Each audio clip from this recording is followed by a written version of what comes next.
아베 총리 재집권 이후 2년 반 넘게 추진해온 안보 관련법 개정 작업이 이제 최종 단계만을 남겨두고 있습니다. 야당의 육탄 저지 그리고 시위대의 함성을 뒤로한 채 전범 국가 일본은 전후 70년 만에 다시 전쟁할 수 있는 나라가 될 것으로 보입니다. 영상부터 먼저 보시겠습니다.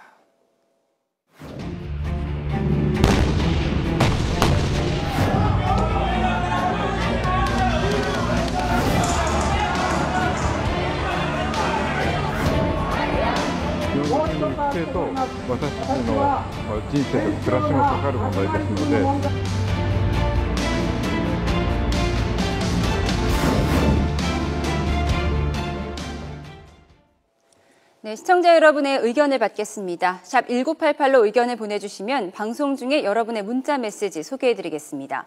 그럼 일본의 안보법 통과 전망과 의미 전문가와 함께 자세히 짚어보겠습니다.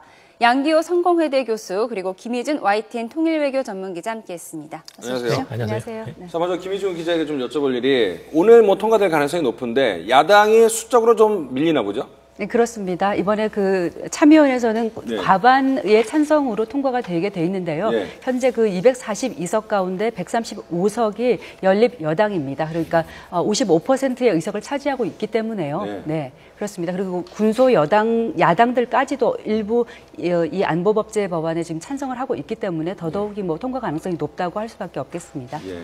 자, 그렇다면 이제 안보 관련 법안이 무엇인지 좀 정리가 필요할 것 같은데 그 그렇습니다. 부분도 좀 설명을 해주시죠. 네, 이번에 통과되는 법안 모두 11개 법안입니다. 예. 일단은 이제 새로 개정되는 법안이 10개인데요. 네. 평화안전법제 정비법안이라고 해서 일본의 집단적 자위권 행사를 골자로 한 무력 공격 사태법과 또 중요 역량 사태 법안 등을 담은 모두 10개 법안이 새롭게 이번에 이제 개정이 되는 것입니다. 네. 그리고 한 가지는 이제 국제평화지원 법안인데요. 네. 이것은 해외에서 이제 자위대가 진출을 할 때 국회의 사전 승인만 있으면 진출하도록 이번에 법안을 새롭게 제정을 하는 것입니다. 그동안은 특별조치법을 꼭 만들었어야 했는데 이런 절차를 없애고 일본의 자위대가 해외로 나가는 것에 대해서 훨씬 수월한 절차를 만들었다 이렇게 볼 수가 있겠습니다. 자, 교수님, 그렇다면 지금까지는 일본 자위대가 일본 본토가 공격을 받을 때만 방어를 하고 전쟁을 할 수 있었는데 이제는 자신들의 판단을 해서 전쟁을 일으킬 수도 있다. 이렇게 봐도 되는 건가요?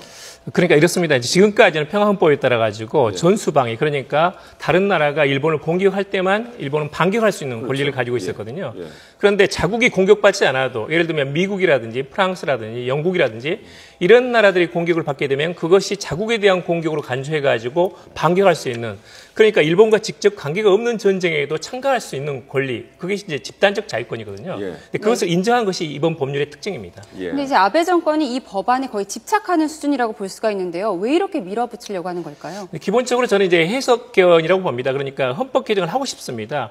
헌법 개정을 해가지고 일본은 이제 군사력을 갖춘 이런 어떤 보통 국가, 정상 국가로서 외교적인 영향력에다가 군사력을 투사시키는 그런 보통 국가가 되고 싶은 생각이 있거든요. 그런데 현실적으로 이제 헌법을 개정하는 것은 거의 불가능합니다. 그러다 보니까 이제 해석 개헌을 통해 가지고 적어도 이제 군사력을 어느 정도 갖춘 그런 거의 이제 그런 정상 국가, 보통 국가에 가까운 모습을 갖추기 위한 법 제정비가 지금의 과정이다. 이렇게 보시면 될 것 같습니다. 한마디 더 붙이면 이제 아베 총리가 이 안보법제 통과에 대해서 비원이라는 표현을 썼습니다. 아주 비장한 소원이라는 거거든요. 그러니까 아주 뼛속까지 이제 극우인 아베 총리의 극우 이제 DNA에 따르면 그런 일본을 이제 전쟁을 할 수 있는 보통 국가로 나가겠다는 그런 아주 강력한 의지가 있었다는 점이 작용을 한 것 같고요. 또 이와 함께 또 현재 중국과 영토 분쟁을 벌이고 있는 센카쿠 야오이다오에서의 중국과의 그런 영토 분쟁 과정에서 중국의 어떤 해양 진출을 강화한 데 대한 또 반대 급부로서 일본의 군사력을 조금 강화하려는 그런 목적도 있다고 좀 볼 수가 있겠습니다. 자, 그런데 이제 평화헌법이라는 것이 일본은 전범 국가 아니겠습니까? 그래서 그렇습니다. 2차 대전의 어떤 책임을 물고 평화헌법을 만들었는데 이 자국 법안이긴 합니다만은 그렇게 마음대로 바꿔도 되는 건가요? 국제사회에서 왜 말리지 않았을까요? 원래 이제 집단적 자유권은 어떤 국가든 간에 전부 다 그렇죠. 허용이 돼 있습니다. 네. 그런데 이제 일본은 평화헌법에 따라 가지고 1972년에 또 이제 일본 정부가 네. 개별적 자유권은 허용하되 집단적 자유권을 인정하지 않는다. 예. 왜냐하면 이제 일본은 전쟁을 일으킨 국가이고 예. 그리고 주변 국가들 간의 완전한 화해라든지 이런 것들이 말하자면 달성되지 않았기 때문에 일본의 군사력 행사 범위를 굉장히 축소시켜 놓은 겁니다. 예. 그런 것들이 이제 일본으로 봐서는 최근에 이제 김희준 기자님이 말씀하신 것처럼 중국의 어떤 군사 대국화, 해양 진출이 있으면서 실질적인 생각으로 둘러싼 영토 분쟁 가능성은 분명히 있거든요. 그리고 이제 북한에서의 핵실험이라든지 미사일 발사, 근데 뿐만 아니라 국제적으로 보아도 국제 테러라든지 여러 가지 이제 국지 분쟁 이런 사태에서 과연 일본인을 제대로 지킬 수 있는 것인가? 현행 법률로서는 지킬 수 없다라는 것입니다. 근데 그러다 보니까 이제 일본인을 지키고 그리고 이제 뿐만 아니라 지금 있는 다양한 법률을 하나로 종합적으로 그리고 이제 체계적으로 통합해가지고 만든다. 그래서 이제 안보법제라고 그러거든요.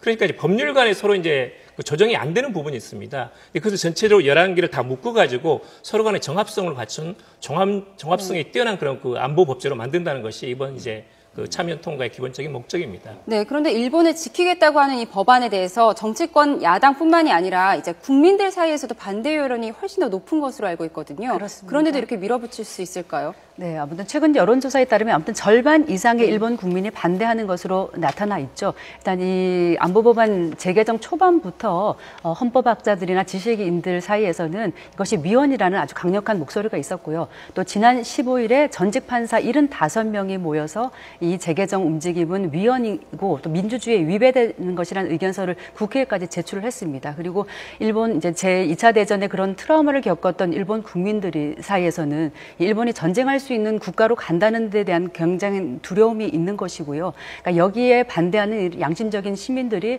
모두 거리로 몰려 나와서 뭐 지난 16일 같은 경우는 뭐 3만 명이 넘는 시민들이 국회 이사당 주변을 에워싸고 시위를 벌이지 않았습니까? 뭐 이 같은 그 시민들의 양심적인 목소리가 계속된다 이렇게 볼 수 있죠. 이 때문에 아베 총리 내각의 지지율이 30%대까지 추락하는 결과를 낳기도 했었습니다. 특히 젊은 층 사이에서 또 이제 반대하는 집단이 있다고요. 네, 그렇습니다. 좀 이번 그 반대 시위 과정에서 눈에 띄는 것이 젊은 학생 운동인데요. 이른바 쉴즈라고 부르는데 영어 약자입니다. 그 자유민주주의를 위한 학생 긴급 행동이라는 학생들인데요. 이들이 처음에 이제 행동하기 시작한 건 사실 2013년도에 그 일본에서 그 인권 침해 논란이 있었던 그 특정 비밀 보호법이 통과되면서 그때 반대 시위를 벌였던 것에서 시작됐는데 이 자유와 민주주의를 위한 학생 긴급 행동, 이 실즈 학생들이 매주 금요일 날마다 국회 이사당에 모여서 이 안보법제를 계속 반대를 해왔습니다. 물론 그 300명 정도밖에 안 되는 아주 뭐 큰 수는 아닙니다만 최근에 뭐 SNS나 이런 것을 통해서 이들의 이제 행동이 알려지면서 일반 시민들의 어떤 반대 시위를 좀 독려하는 그런 측면이 있고요. 이로써 사실 일본 하면은 어떤 뭐 반항이라기보다는 체제에 순응하는 그런 문화가 좀 강했는데 그런 문화에서 어떤 조금의 변화에 좀 움직임이 있다 이렇게도 뭐 해석할 수가 있겠습니다. 뭐 그럴 일은 없어야겠죠. 만약에 한반도에서 전쟁이 일어난다면 일본은 뭐 참전을 할 수 있겠군요. 지금 이렇습니다. 이제 일본이 자위대가 직접 전쟁에 참가하는 건 아닙니다.